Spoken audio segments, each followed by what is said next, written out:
नमस्कार दोस्तों, जय हिंद, जय भारत। मैं आपके सामने फिर से उपस्थित जेपी सर। इस ग्रोटिक्स जेपी सर चैनल पे आप सभी का हार्दिक अभिनंदन।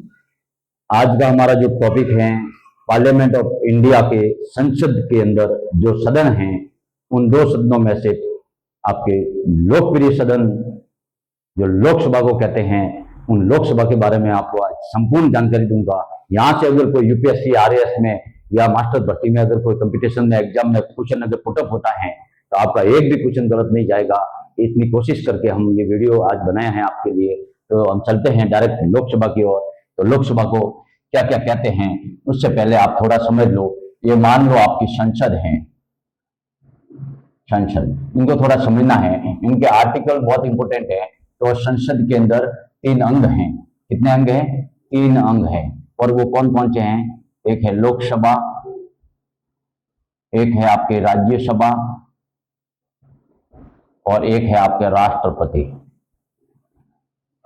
ठीक, ये जो संसद है वो अनुच्छेद 79 के तहत, आपकी जो लोकसभा है वो आपके आर्टिकल 81 और आपकी जो राज्यसभा है इसका जो अनुच्छेद है वो आपके आर्टिकल 80। तो आज हम पढ़ेंगे लोकसभा के बारे में। तो इनका जो आर्टिकल है वो आपको कितना है?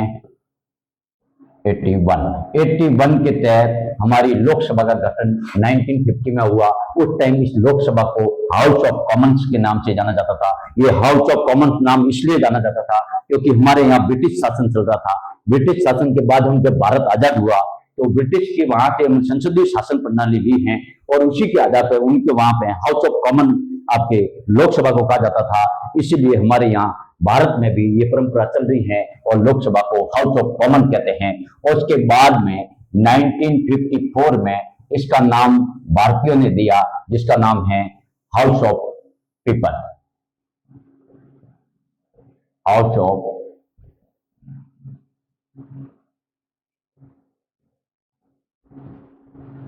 पीपल, ये अपने भारतीयों ने दिया। क्या नाम दिया? 1954 में हाउस ऑफ पीपल। और लोकसभा को क्या क्या कहा जाता है? इनको निम्न सदन कहा जाता है। कौन सा सदन? निम्न सदन। निम्न सदन नंबर 1, इसको निम्न सदन कहा जाता है। नंबर 2, इनको लोकप्रिय सदन भी कहते हैं। लोकप्रिय सदन।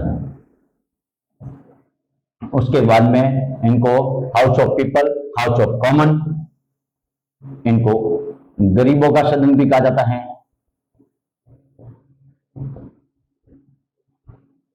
और इनको द्वितीय सदन भी कहा जाता है। इतने सारे इनके नाम हैं, आपको कंफ्यूज नहीं होना है। इनको निम्न सदन, लोकप्रिय सदन, गरीबों का सदन, house of common, house of people, इनके नाम से लोकसभा को हम जानते हैं। अब हम लोकसभा के बारे में पढ़ेंगे। तो इनकी जो संरचना है, पहले हम लोकसभा है उनके आर्टिकल के बारे में बताया। आर्टिकल आपके 81 हैं और अभी उनकी संरचना के बारे में पढ़ेंगे। तो लोकसभा की संरचना आपको लिखना है।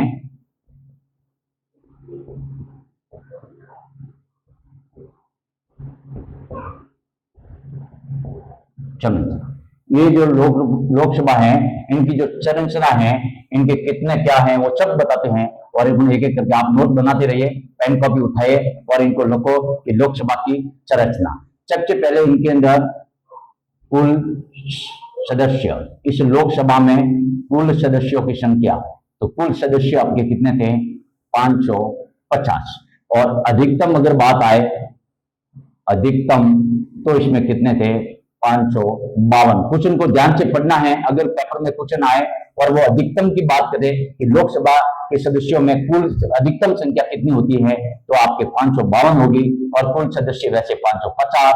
अब हम इस 2 की बात करते हैं, 550 + 2, इन 2 की बात करते हैं। ये जो 2 सदस्य हैं ये आपके राष्ट्रपति द्वारा,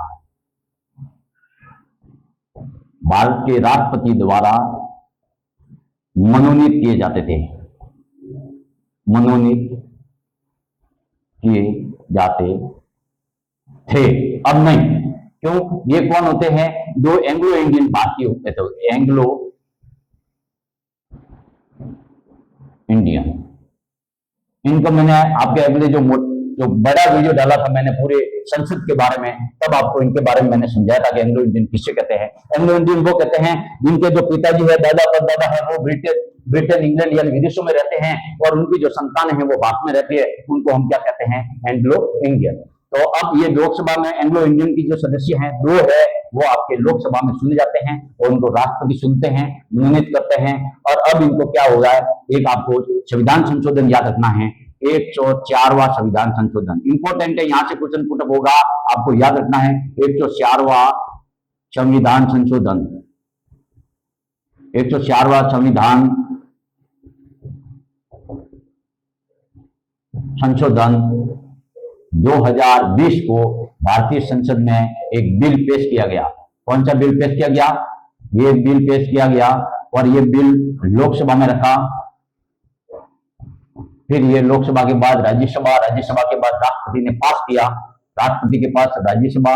बिल कैसे जाता है, जैसे पहले लोकसभा में रखा या फिर राज्यसभा में रखा, या तो लोकसभा में रखेंगे या फिर राज्यसभा में रखेंगे, फिर राज्यसभा में अगर लोकसभा में रखा है तो पास होकर के राज्यसभा में जाएगा, जब राज्यसभा इसको पास करेगी तो इसके बाद हमारे ये जो बिल है वो किसके पास जाएगा, राष्ट्रपति। और राष्ट्रपति के पास में जब राष्ट्रपति इन पे हस्ताक्षर कर देते हैं, क्या कर देते हैं, हस्ताक्षर कर देते हैं, तब ये बिल क्या माना जाएगा, आपके पास माना जाएगा। और जैसे ये बिल पास हुआ 104वां संविधान संशोधन 2020, तो इसमें क्या हुआ कि जो अपने लोकसभा है इनमें जो दो सदस्य जो मनोनीत होते थे राष्ट्रपति द्वारा, अब इसको क्या कर दिया गया, समाप्त किया गया, समाप्त किया गया। तो हमारे अब सदस्य संख्या कितनी रही, तो वो आपके आधार पर जाएगा, तो आपके 550 सदस्य रहे। कितने सदस्य रहे, 550। और इन 550 में से अभी आपके ये राज्य हैं, तो राज्यों से कितने आएंगे, राज्यों से तो आपको लिखना 530 जो सदस्य हैं वो आपके राज्यों से चुन के आएंगे और आपके 20 जो सदस्य हैं वो आपके केंद्र शासित प्रदेश से आपके चुन के आएंगे, केंद्र शासित प्रदेशों से। ये आपको याद रखना है, यानी आपके 550 का 530 सदस्य हैं वो राज्यों से चुन के आते हैं। जैसे हम उदाहरण के लिए कह सकते हैं, जैसे मैं राजस्थान की बात करता हूं तो राजस्थान में लोकसभा के कितने सदस्य हैं, तो 25 जो मेंबर हैं वो आपके लोकसभा से चुन करके आएंगे। कितने, 25 मेंबर आपके चुन करके कहां आएंगे, राज्यों से चुन के आएंगे लोकसभा में। और आपके जो 20 जो सदस्य है वो आपके केंद्र शासित प्रदेशों से मिल करके आएंगे। ऐसे करके ये 550 का आंकड़ा पूरा करते हैं। अब हम वर्तमान की अगर बात करें,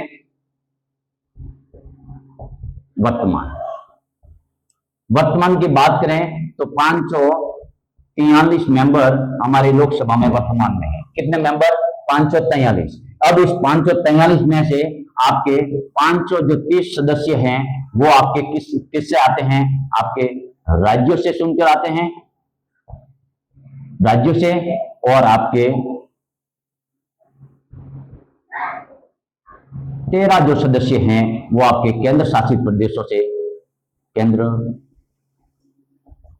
शासित प्रदेशों से चुनकर आते हैं। ये आपको स्ट्रक्चर याद रखना है, ये आपकी संरचना है।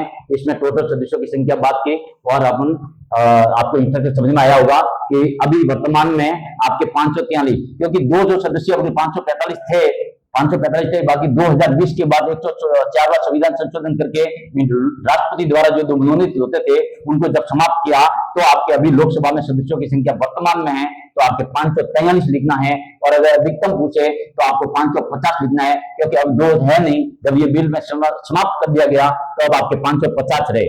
तो ये हो गई।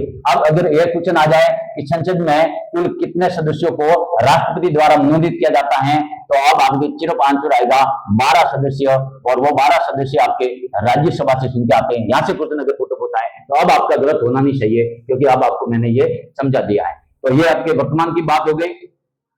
अब हम चलते हैं, हाँ, 104वां संविधान संशोधन हुआ। ये जो एंग्लो इंडियन है इनमें राष्ट्रपति को जो शक्तियां मिली हैं, राष्ट्रपति जो मनोनीत करता था, इनका आर्टिकल अनुच्छेद याद करना है। तो आर्टिकल आपके 331 आर्टिकल हैं, ये याद रखना। उनके तहत ये जो दो एंग्लो इंडियन चुने जाते थे उनको क्या कर दिया, अब समाप्त कर दिया गया। अब हम समाप्त इसको कर दिया गया। अब है लोकसभा सदस्यों के कार्यकाल। लोकसभा लोकसभा का कार्यकाल, क्या लोकसभा का कार्यकाल। अब देखो ये इंपॉर्टेंट है, इसको भी समझना जरूरी है। यानी जो आपकी लोकसभा है इनका कार्यकाल कितना है, तो वो आपको समझना पड़ेगा। इनका कार्यकाल है 5 वर्ष। कितना है? 5 वर्ष। 5 वर्ष इनके कार्यकाल है। इनके सदस्यों का कार्यकाल भी 5 वर्ष। बाकी लोकसभा के जो कार्यकाल है वो 5 वर्ष है। और इनमें सार्वभौमिक मताधिकार, सार्वभौमिक मताधिकार, यानी जो भारतीय 18 वर्ष की उम्र पूरी की हैं वो इनको मत यानी प्रत्यक्ष मत द्वारा चुना होता है। प्रत्यक्ष यानी जनता द्वारा यानी लोकसभा चुनी जाती है। किसके द्वारा? प्रत्यक्ष मत के द्वारा। यानी प्रत्यक्ष मत का मतलब जनता इनको प्रत्यक्ष डायरेक्ट वोट देती है। जिनकी उम्र 18 वर्ष अगर है, जिस भी भारतीय की उम्र 18 वर्ष है, उन वो है वोट देकर के इनका चुनाव करती हैं और वो लोकसभा में पहुंचते हैं। तब इसी कार्यकाल की बात की गई। इसमें क्या हुआ कि ये जो 5 वर्ष का जो कार्यकाल है, 5 वर्ष का जो कार्यकाल है, एक 42वां संविधान संशोधन, याद रखना है 42वां संविधान संशोधन 1976 और एक है 44वां संविधान संशोधन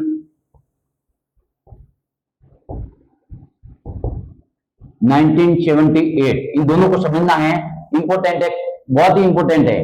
देखो क्या हुआ, 1900 जो 42वां संविधान संशोधन 1976 था, तब इंदिरा गांधी ने, कौन प्रधानमंत्री थी?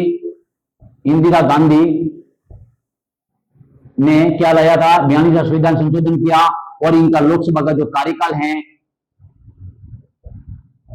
वो आपके 5 वर्ष से बढ़ा करके 6 वर्ष किया था। कितने वर्ष तक? 6 वर्ष किया। उसके जस्ट बाद में जब 44वां संविधान संशोधन 1978 में आपके गैर कांग्रेसी सरकार बनी,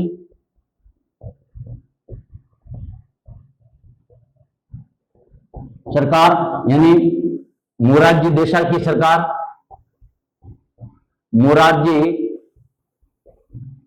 देसाई पीएम बने और इन्होंने आपके 44वां संविधान संशोधन 1978 में किया और इन्होंने फिर से 6 वर्ष जो कार्यकाल था वो घटा करके फिर से आपके 5 वर्ष किया।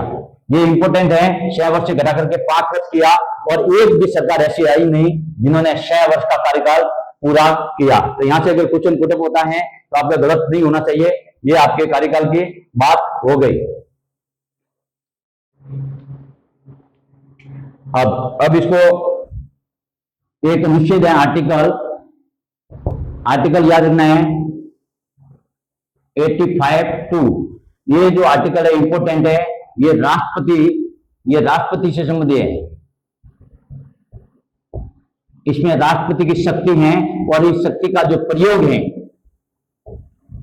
वो आपके मंत्रिपरिषद का जो मुखिया होता है, पीएम, मंत्रिपरिषद का जो मुखिया होता है वो कौन होता है? आपके प्रधानमंत्री होता है। और प्रधानमंत्री अगर कह दे राष्ट्रपति को कि जो हमारी जो सरकार चल रही है, लोकसभा जो चल रही है, इनको बंद करना है, तो प्रधानमंत्री के कहने पे राष्ट्रपति आर्टिकल 85(2) का प्रयोग करके उसको पूर्व में भी गठन कर सकती हैं।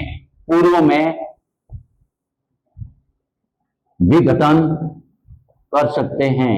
कौन? राष्ट्रपति। किसके कहने पे? तो प्रधानमंत्री के कहने पे। यानी मंत्रिपरिषद की बात है। मंत्रिपरिषद का जो मुखिया है वो आपके प्रधानमंत्री होता है और लोकसभा में भी प्रधानमंत्री, लोकसभा है वो सबसे इंपॉर्टेंट है। राज्यसभा से ज्यादा मेंबर इसमें है क्योंकि राज्यसभा में आपके 250 मेंबर होते हैं और लोकसभा में 550 मेंबर होते हैं। तो यानी सरकार जो बनती है वो किसके बहुमत के आधार पर बनती है? तो आपके लोकसभा के बहुमत के आधार पर जो सरकार बनती है। इसलिए लोकसभा है वो इंपॉर्टेंट हो जाता है। इनको पूर्व में भी गठन करने की जो शक्ति है वो आपके राष्ट्रपति के पास में है। वो भी आर्टिकल 85(2) के तहत आपके प्रधानमंत्री के कहने पे उस सरकार को यानी 5 वर्ष से पहले भी उसका विघटन किया जा सकता है, विघटन किया जा सकता है। ये है राष्ट्रपति के बारे में। अब हम चलेंगे इनकी योग्यता के बारे में। तो यहां हम लिख देते हैं योग्यता। ये जो लोकसभा है इनमें योग्यता क्या है, तो योग्यता के बारे में अगर हम चले तो नंबर 1 भारत का नागरिक होना चाहिए, भारत का नागरिक हो। नंबर 2 भारत का नागरिक हो और इनकी जो आयु है यानी 25 वर्ष इनकी आयु पूर्ण हो, पूर्ण कर चुका हो, पूर्ण कर चुका वो सदस्य आपके लोकसभा के सदस्य मेंबर बन सकता है। नंबर 3 पागल या दिवालिया न हो, न हो, पागल और दिवालिया न हो। और नंबर 4 वो किसी लाभ के पद पर नहीं हो, किसी लाभ के पद पर ना हो, तब जाके वो आपकी इनकी योग्यता। इनको समझने से पहले आपको समझना है, आपको लिखना है। जैसे संसद है, मैं समझा देता हूं, संसद छोड़ दो, मैं ऐसे ही समझा देता हूं। देखो एक तो है आपके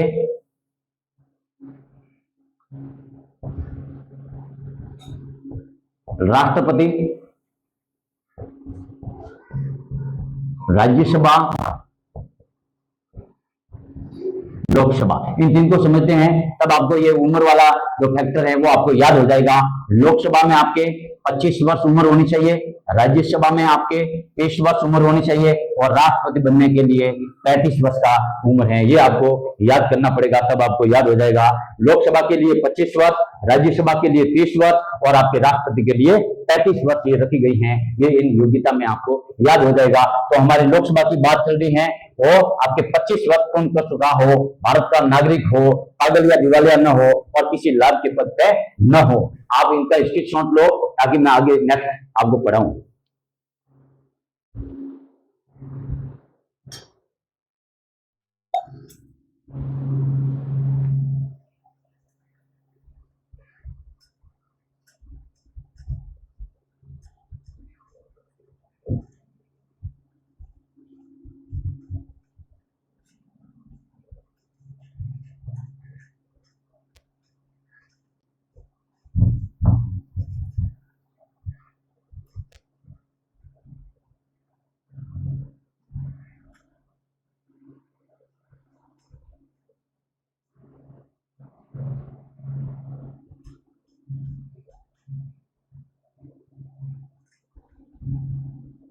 आप पूरा वीडियो देखना, आपको समझ में आएगा।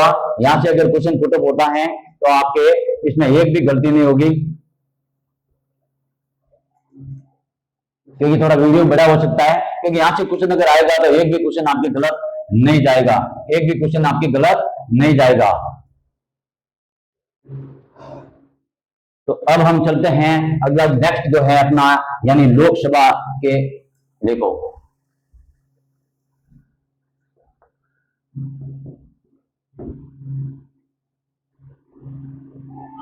अध्यक्ष, उपाध्यक्ष, ये समझना है। यानी लोकसभा के अंदर अध्यक्ष और उपाध्यक्षों का चुनाव कैसे होता है, इनके बारे में अपन समझते हैं। पहली बात है कि ये लोकसभा के अध्यक्ष, लोकसभा की बात करते हैं तो ये जो लोकसभा सदस्य हैं ये आपके प्रत्यक्ष जनता द्वारा सुनकर आते हैं, है ना। और आपके जो ये 550 जो जनता द्वारा सुनकर के आते हैं और उनके अंदर से, इनके अंदर से बहुमत के आधार पे, किसके आधार पे, बहुमत के आधार पर इनको चुना जाता है। किस आधार पे, बहुमत के आधार पर इनको अध्यक्ष और उपाध्यक्ष को चुना जाता है। जबकि राज्यसभा में ऐसा नहीं था। राज्यसभा में क्या था, राज्यसभा में जो आपके सभापति होता है वो आपके उपराष्ट्रपति होता है वो राज्यसभा का अध्यक्ष होता है। यानी सभापति कौन होता है आपके पद, उपराष्ट्रपति है वो होता है। बाकी यहाँ ऐसा नहीं है, यहाँ पे आपके जो भी सदस्य लोकसभा में हैं उनमें से बहुमत के आधार पर इनका चुनाव किया जाता है और उसमें अध्यक्ष और उपाध्यक्ष बनाए जाते हैं। ये जो अध्यक्ष और उपाध्यक्ष है और बन जाते हैं, बनने के बाद में इनके पास बहुत सारी शक्तियां हैं, उनके बारे में हम पढ़ेंगे, तो उनके बारे में हम पढ़ते हैं। तो इसका जो चुनाव है सदस्यों में से होता है और इनके जो आपके लोकसभा अध्यक्ष और उपाध्यक्ष है, इनका जो आर्टिकल अगर पूछा जाए तो यह आपको अनुच्छेद याद रखना है। आपके 93 से लगा करके 97 तक, 93 से लगा करके 97 तक इनके आर्टिकल दिए हुए हैं। उन्हीं में अध्यक्ष उपाध्यक्ष की शक्तियां भी दी गई हैं और इनके ये आर्टिकल हैं। तो ये आर्टिकल आपको 93 से 97 आपको याद रखना है। अब है, अभी लोकसभा में क्या है, लोकसभा में क्या होती है, मंत्री परिषद। क्या होती है, मंत्री परिषद। मंत्री परिषद ये भी मैंने आपको एक समझाया था, एक आर्टिकल, एक संविधान संशोधन हुआ था आपके, वो आपको याद हो जाएगा तो लिख लो। 91वां संविधान संशोधन हुआ था आपके 2003 में। कौन सा संविधान संशोधन हुआ था, 91वां संविधान संशोधन 2003 में हुआ था। और उनमें आपके जो लोकसभा हैं, आपके जो विधानसभा हैं, राज्यों की विधानसभा, इनमें से इनके जो सदस्य हैं, इन सदस्यों में से 15% लोग आपके कौन बनेंगे, मंत्री बनेंगे। यानी मंत्री परिषद किससे बनती है, आपके लोकसभा के मेंबरों का 15%। कब, तो 91वां संविधान संशोधन 2003 के बाद आपके इसमें 15% मंत्री हैं, वो मंत्री परिषद बनेगी। ये जो मंत्री परिषद हैं वो सामूहिक रूप से आपके लोकसभा के प्रति उत्तरदायी होती है। लोकसभा के प्रति उत्तरदायी होती हैं, ये आपको याद रखना है। यानी जो मंत्री परिषद है वो आपके सामूहिक रूप से किसके प्रति उत्तरदायी होती है, तो लोकसभा के प्रति उत्तरदायी होती है। ये कंफर्म यहाँ से क्वेश्चन आ सकता है, या तो 91वां संविधान संशोधन बार-बार क्वेश्चन पुट हुआ है, तो वो आपके लोकसभा के टोटल मेंबरों का 15% है, वो आपके मंत्री परिषद बनेंगे। वर्तमान में अगर 5 आपके 43 है, 543 है, और 543 का आप अगर 15% निकालोगे तो आपके कितना आ जाएगा, 15 75, यानी 75, लगभग 75 और ये 43, इसका मतलब लगभग आपके 81 मेंबर्स हैं, वो आपके लोकसभा में मंत्री परिषद बनेगी। 81 या 82 आएगा, आप इसको निकाल के देख लेना, तब आपके ये हो गई। और ये संपूर्ण जो मंत्री परिषद है, ये लोकसभा के जो मेंबर हैं, इसमें जो मेंबर हैं वो सामूहिक रूप से आपके किसके प्रति, और इन मंत्री परिषद का जो मुखिया होता है वो आपका कौन होता है, जो मुखिया होता है वो आपका पीएम यानी प्रधानमंत्री होता है। इसीलिए वो आर्टिकल 85(2) के तहत वो क्या करते हैं, आपके जो इस लोकसभा को भंग करने में या विघटन करने में राष्ट्रपति को निर्देश देता है, और राष्ट्रपति द्वारा इसका विघटन पूर्व भी किया जा सकता है, जब भी इनका कार्यकाल 5 वर्ष तक होता है। जब तक बहुमत हासिल होता है तब तक लोकसभा रहती है, यानी जब तक बहुमत हासिल है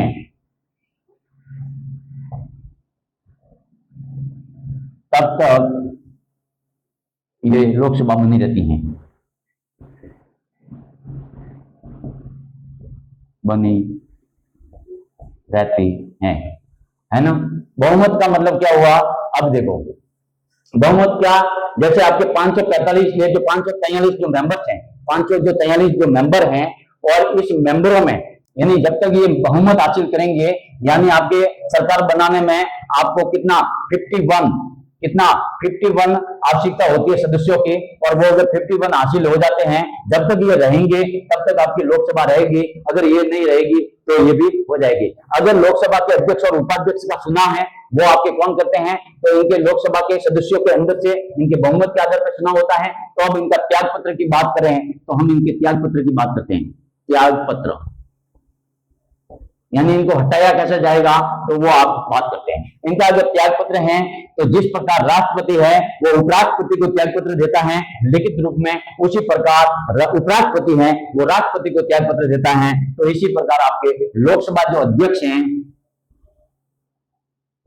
वो त्याग पत्र किसको देता है, आपके लोकसभा के उपाध्यक्ष, लोकसभा के उपाध्यक्ष। और अगर जो उपाध्यक्ष हैं वो किसको देता है, आपके अध्यक्ष को। समझ में आया? जिस प्रकार राष्ट्रपति उपराष्ट्रपति को और उपराष्ट्रपति राष्ट्रपति को, तो ये इनका क्या कहते हैं, ऑपोजिट हैं इनके त्याग पत्र के बारे में। और एक त्याग पत्र की बात करें तो संपूर्ण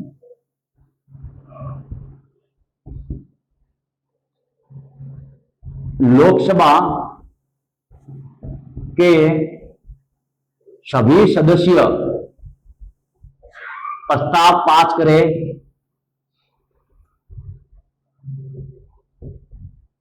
करके इनको हटाया जा सकता है, हटाया जा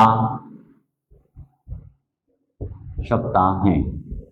यानी जो ये जो लोकसभा अध्यक्ष और उपाध्यक्ष हैं इनको अगर हटाना है तो इनके पास त्याग पत्र देने का तो ये ऑप्शन है ही है। अगर उसके बावजूद भी ये त्याग पत्र नहीं दे रहे हैं और फिर भी ये लोकसभा को अगर लगे कि इनको हटाना है तो इनको कैसे हटाएंगे, तो सभी लोकसभा के संपूर्ण सदस्य मिलकर के एक प्रस्ताव पास करेंगे, यानी बहुमत के आधार पर ये प्रस्ताव पास होगा उनके खिलाफ, तब जाके ये अध्यक्ष और उपाध्यक्ष हट सकते हैं। तो ये भी प्रावधान है, ये भी आपको याद रखना है। अब लोकसभा जो अध्यक्ष है इनकी जो शक्तियों की बात करते हैं, इनकी शक्तियों की बात करते हैं।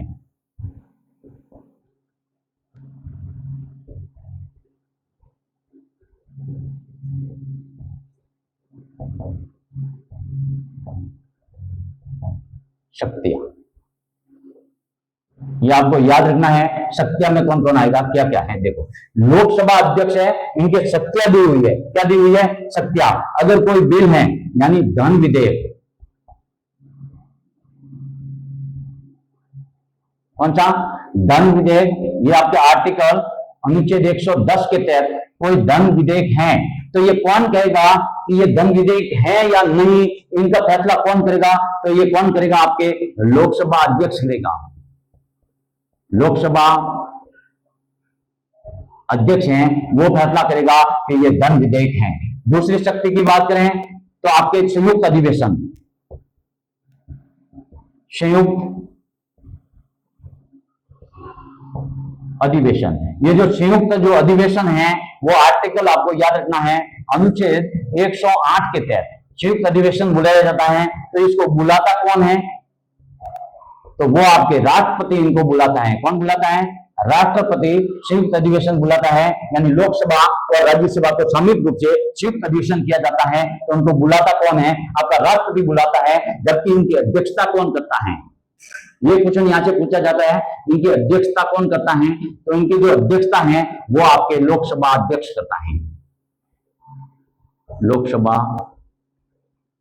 अध्यक्ष हैं वो इनकी अध्यक्षता करता है।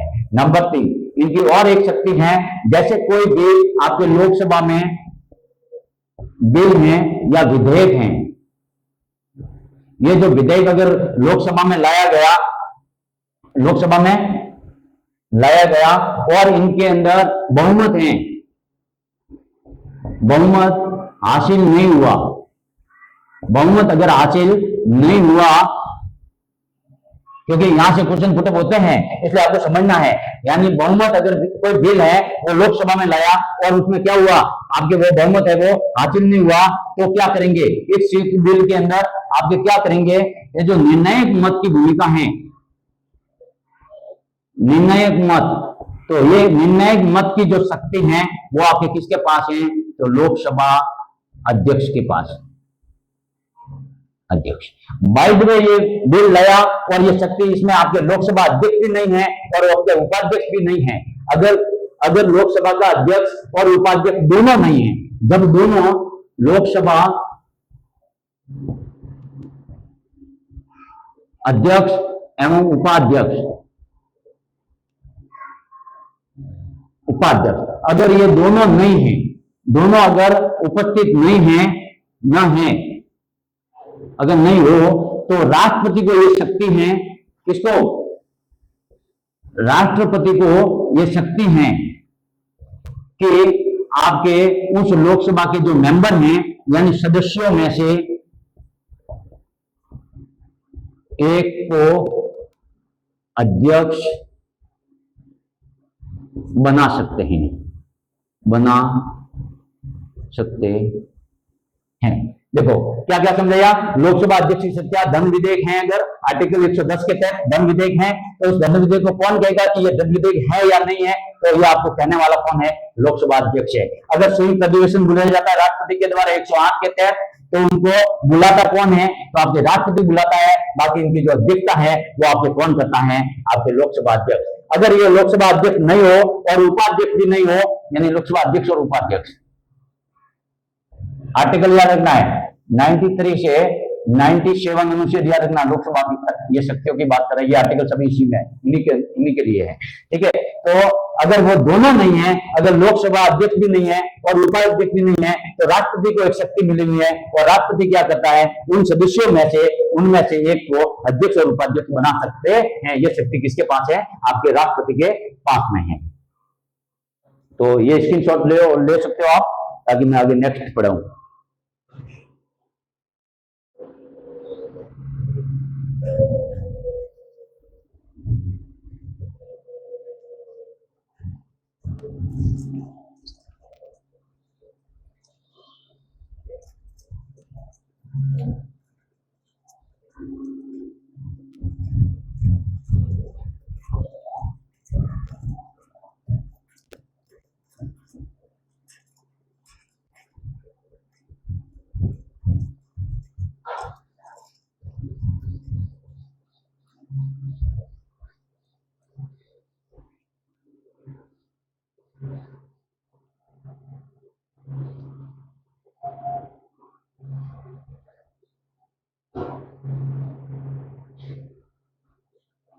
अब क्या है?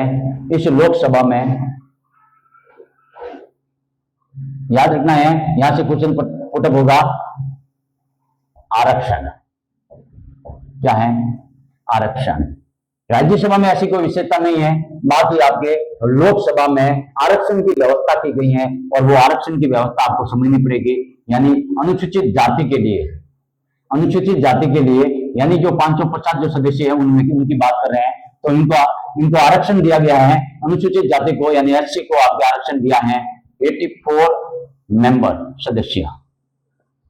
ये आपके रिजर्व सीट के द्वारा सुन करके आपके लोकसभा में पहुंचते हैं। और आपकी जो एसटी की बात है, तो एसटी के आपके 47 सदस्य हैं, वो आपके कहां पहुंचते हैं? आपके लोकसभा में पहुंचते हैं। तो ये आपके ये आरक्षण की बात है वो आपके और दी गई है।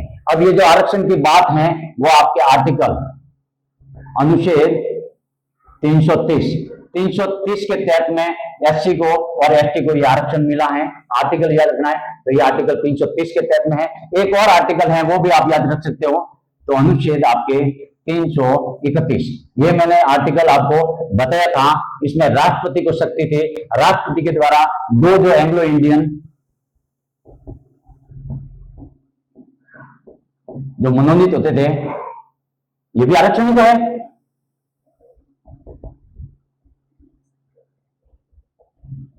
आरक्षण के तहत तो 2 सदस्य मनोनीत होते थे। तो अब क्या है? इनको 2020 में क्या कर दिया? समाप्त। तो ये आर्टिकल आपको याद रखना है। कौन सा संविधान संशोधन? 104वां संविधान संशोधन हुआ था और उसके तहत ये 2 एंग्लो इंडियन है उनको क्या कर दिया? समाप्त कर दिया। तो आर्टिकल दोनों को याद रखना है। एक तो आरक्षण के अंदर आर्टिकल 330, इसके तहत एससी अनुसूचित जाति को 84 सदस्य मेंबर और आपके आर्टिकल 330 के अनुसूचित जनजाति के 47 सदस्य हैं, वो सुन करके कहाँ आते हैं? आपके लोकसभा में पहुंचते हैं। ये आरक्षण की व्यवस्था है। तो यहाँ से ये इंपोर्टेंट हो गया, आपके आरक्षण की बात की गई। अब आरक्षण के बाद में अब अपन चलते हैं अविश्वास प्रस्ताव। अविश्वास प्रस्ताव, देखो अविश्वास प्रस्ताव के बारे में अपन समझते हैं। पहले क्या है? ये जो अविश्वास प्रस्ताव है ना, यानी कोई भी सरकार अगर बन गई, लोकसभा बड़ा दल है, लोकसभा में बहुत ज्यादा मेंबर होते हैं, राज्यसभा में कम होते हैं, और लोकसभा में क्या होती है, मंत्रिपरिषद होती है, इसलिए वो क्या है, बड़ा है और सबसे ज्यादा संख्या है। तो वहीं से आपके क्या बनते हैं, आपके प्रधानमंत्री सरकार बनती है। तो क्या करते हैं कि आपके जैसे भी कोई सरकार बन गई और सरकार बनती है, तो उसमें अगर सरकार अगर बहुमत खो देती है, और ऐसा अगर विपक्ष को लगता है कि अभी इनके पास में बहुमत है वो नहीं है, बहुमत है वो नहीं है, तो ऐसा अगर लगता है तो इस आपके अविश्वास प्रस्ताव लाया जाता है। और वो हमेशा कौन लाता है, उसको याद रखना है, यहाँ से क्वेश्चन पुटअप होता है, तो हमेशा आपके कौन लाता है, हमेशा आपके विपक्ष द्वारा लाया जाता है। किसके द्वारा, विपक्ष द्वारा क्या लाया जाता है, अविश्वास प्रस्ताव लाया जाता है। और विपक्ष भी ये अविश्वास प्रस्ताव है किस आधार पर लाता है, तो वो आपको समझना है कि इनका एक कोई एक सदस्य लिखित में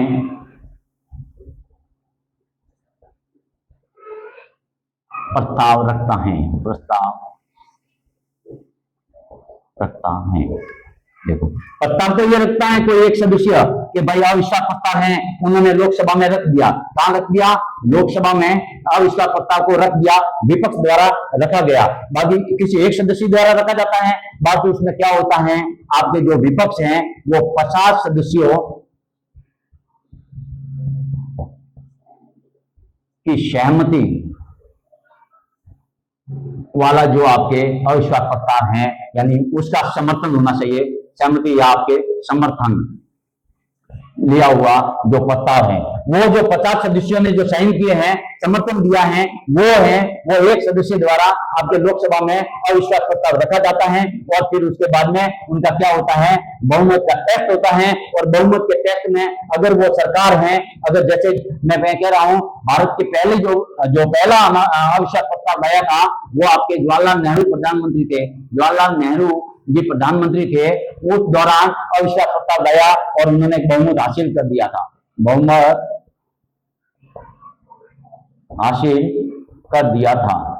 अभी जब बहुमत हासिल कर दिया तो सरकार नहीं गिरती है। और ये अविश्वास जो प्रस्ताव है वो सत्र में, कोई भी सत्र है, वो सत्र में एक बार ही अविश्वास प्रस्ताव, यानी एक सत्र में एक बार लाया जाता है, बार बार भी लाया जाता है। फिर दूसरा सत्र आएगा तब वो अविश्वास प्रस्ताव ला सकते हैं। कौन लाता है, तो हमेशा आपके विपक्ष लाता है। कौन लाता है, विपक्ष। तो ये जवाहरलाल नेहरू की बात हो गई। तो विपक्ष ये सत्र एक बार, इसके बाद क्या हो, आपके वीपी सिंह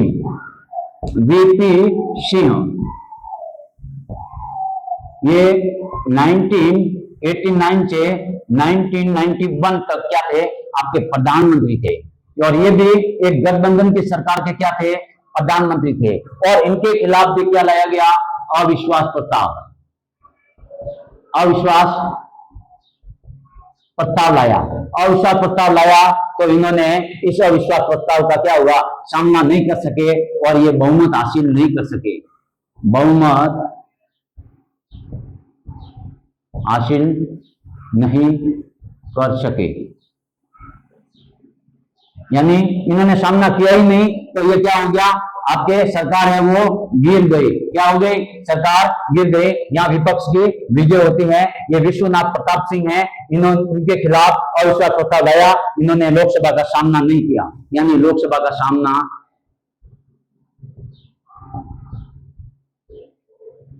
नहीं किया, यानी ये सरकार गिर गई। और इन्हीं के टाइम में आपके डॉक्टर भीमराव अंबेडकर, याद रखना है, दो बातें इनके सरकार में हुई थी। डॉक्टर BR अंबेडकर को भारत रत्न मिला था, भारत रत्न, जो बहुत बड़ा पद, बहुत ही बड़ी उपाधि है, जो भारत रत्न से नवाजे गए। डॉक्टर भीमराव अंबेडकर ये आपके भारतीय संविधान के निर्माता हैं, और हम वही पढ़ा रहे हैं, भारतीय संविधान की राजनीति पढ़ रहे हैं। तो इनका नाम आ गया।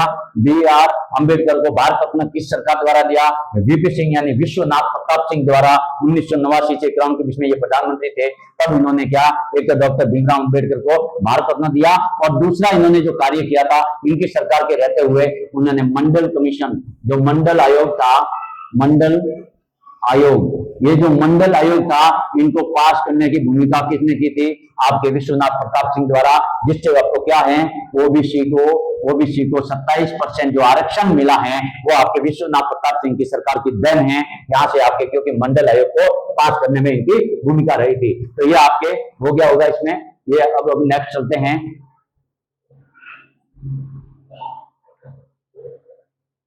ठीक, ये हो गया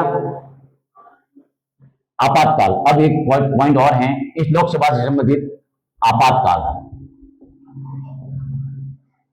वैसे हमारे भारत में आपातकाल 3 बार, कितनी बार? 3 अनुच्छेद याद रखना है। आर्टिकल 352, आर्टिकल आपके 352 के तहत आपके राष्ट्रीय आपात, 356 के तहत आपके राष्ट्रपति शासन, और आपके 360 के तहत आपके वित्तीय आपात। समझते क्या है? अगर आपातकाल चल रहा है और उस दौरान सरकार अगर बनी हुई है तो एक आर्टिकल आपके 352 यानी राष्ट्रीय आपात, राष्ट्रीय आपात हो गया। 2 नंबर 356 के तहत राष्ट्रपति शासन और 360 के तहत आपके वित्तीय आपात।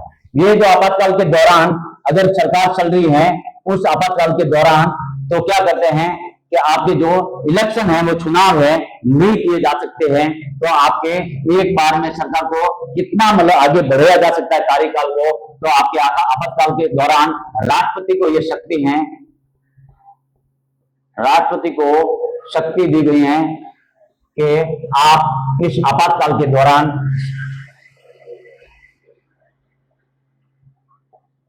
सरकार को एक बार में 1 वर्ष तक कार्यकाल बढ़ाया जा सकता है।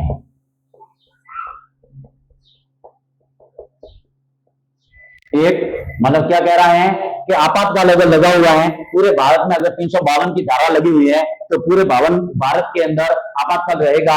तो ये सरकार को अगर चुनाव भी कराना हो तो चुनाव नहीं करा सकती है, क्योंकि जो संपूर्ण शक्ति है वो आपके राष्ट्रपति के पास पहुंच जाती है और राष्ट्रपति ये निर्णय लेता है कि एक बार जो सरकार चल रही है वो 1 वर्ष में एक बार में 1 वर्ष तक बढ़ा सकती है। और ऐसे करके अगर आपातकाल लंबा चल रहा है अगर, तो वो 1 वर्ष करते ऐसे बढ़ाते रहेंगे और इसमें कोई लिमिटेशन नहीं दी गई है। तो ये आपातकाल के दौरान सरकार के बनने के 1 वर्ष बढ़ाया जा सकता है। ये आपको लगता है इनकी कोई है वो कार्यकाल है, जो 1 वर्ष तक बढ़ाया, उसके बाद फिर 1 वर्ष तक बढ़ाया, ऐसे इसकी कोई लिमिट नहीं है। तो आपको समझ में आया होगा कि जो आपातकाल के दौरान आपके राष्ट्रपति जो है वो आपके 1 वर्ष तक कार्यकाल को बढ़ा सकते हैं।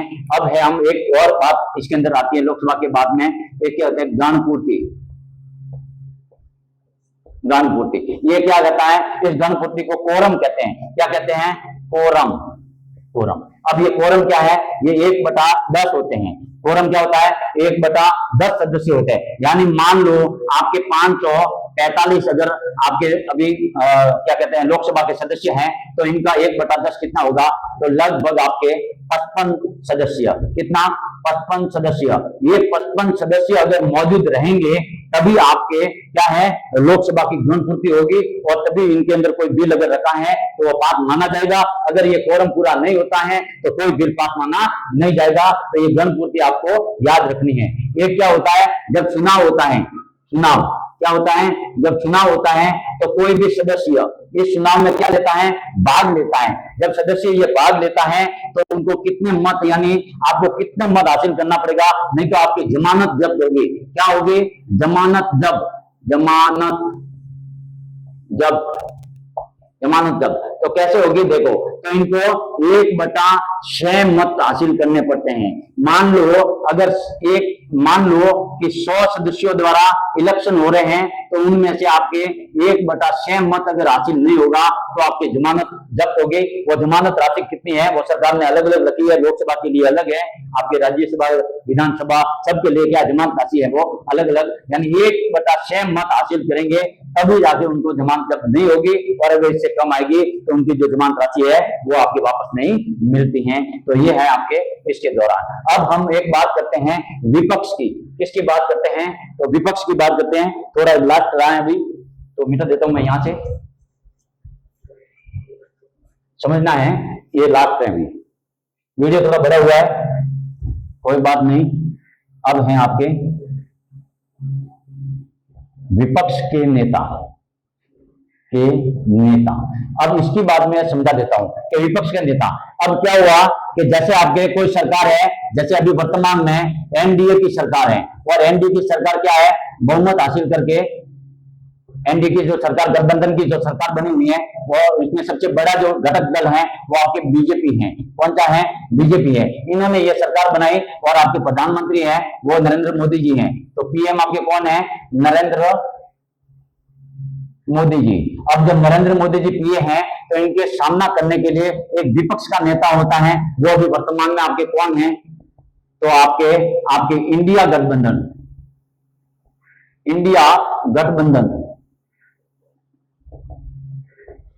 के नेता हैं आपके राहुल गांधी। इनका जो बड़ा दल है वो आपके कांग्रेस है। तो इसमें क्या है, ये जो विपक्ष का नेता है वो कौन बन सकता है, इसके बारे में एक आपकी सरकार आई थी 1977 में आपके मोरारजी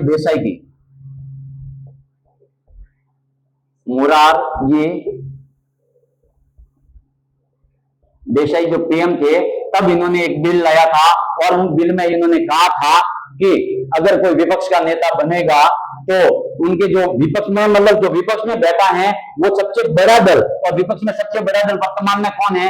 आपका कांग्रेस है। तो उनके कितने मेंबर्स होने चाहिए? तो उन दल के आपके 1/10 सदस्य। अभी जैसे वर्तमान में आपके 543 मेंबर है लोकसभा में कितने हैं? लोकसभा में आपके 543 मेंबर हैं। उस 543 का 1/10 अगर करेंगे तो लगभग आपके 55 सदस्य जिस भी दल के पास हो, यानी आपके कांग्रेस के पास में 55 सदस्य थे। इसलिए आपके राहुल गांधी हैं वो आपके अभी विपक्ष के नेता, और ये जो विपक्ष के नेता होते हैं इनको कैबिनेट मंत्री का दर्जा मिलता है। कौन सा? कैबिनेट मंत्री, यानी कैबिनेट मंत्री के समान इनको दर्जा मिलता है। और इनकी ये ताकत है कि ये विपक्ष में हमेशा अपनी बातों को रख सकते हैं। जनता के खिलाफ अगर कोई कानून लाया जाता है तो विपक्ष का ये मजबूत पक्ष होगा और वो उनका खिलाफत करेंगे, और उसके बाद में उन बिल को पास करने में अड़चने आएगी। क्यों? क्योंकि गलत बिल है, वो पास होना भी नहीं चाहिए। और विपक्ष जब कोई होगा तो सरकार अच्छी चलती है, अगर विपक्ष नहीं है तो फिर सरकार कुछ काम की नहीं है। क्योंकि इनसे पहले दो बार की जो सरकार थी, इनसे जस्ट पहले 2023 से पहले जो 10 साल का जो शासन चला बीजेपी का, उस दौरान आपके विपक्ष में कोई भी नेता प्रतिपक्ष नहीं था, और इसलिए उसमें मनमानी चली गई और कोई भी कितने भी बिल हैं वो पास किए जा सकते थे और पास किए भी गए। जैसे आपके किसानों का जो बिल थे, जो काले कानून के रूप में, उसके बाद में बीजेपी द्वारा वापस लिए गए। बाकी अब की बार ऐसा नहीं है, क्योंकि आपके विपक्ष है, और विपक्ष के नेता कौन है वर्तमान में? राहुल गांधी हैं। क्योंकि इनको 55 सदस्य इनके सदस्य जीत करके आए हैं, इनसे ज्यादा सदस्य जीत के आए हैं, इसलिए विपक्ष के नेता हैं। तो आई होप कि मैंने आपको आज लोकसभा के कार्यकाल, इनके बारे में, इनकी शक्तियों के बारे में, इनके त्याग पत्र के बारे में, इनके अध्यक्ष और उपाध्यक्ष की बात में, इनके चुनाव में, इनके कार्यकाल, इनकी योग्यता, इन सभी के बारे में मैंने पूरा समझाने की कोशिश की। अगर यहाँ से इस लोकसभा से अगर कोई क्वेश्चन पुटअप होता है तो आपका मेरे हिसाब से एक भी क्वेश्चन आपके बाहर नहीं जाएगा। जय हिंद, जय भारत। वीडियो अगर अच्छा लगा है तो आप अपने दोस्तों के साथ शेयर जरूर करें और सब्सक्राइब करें।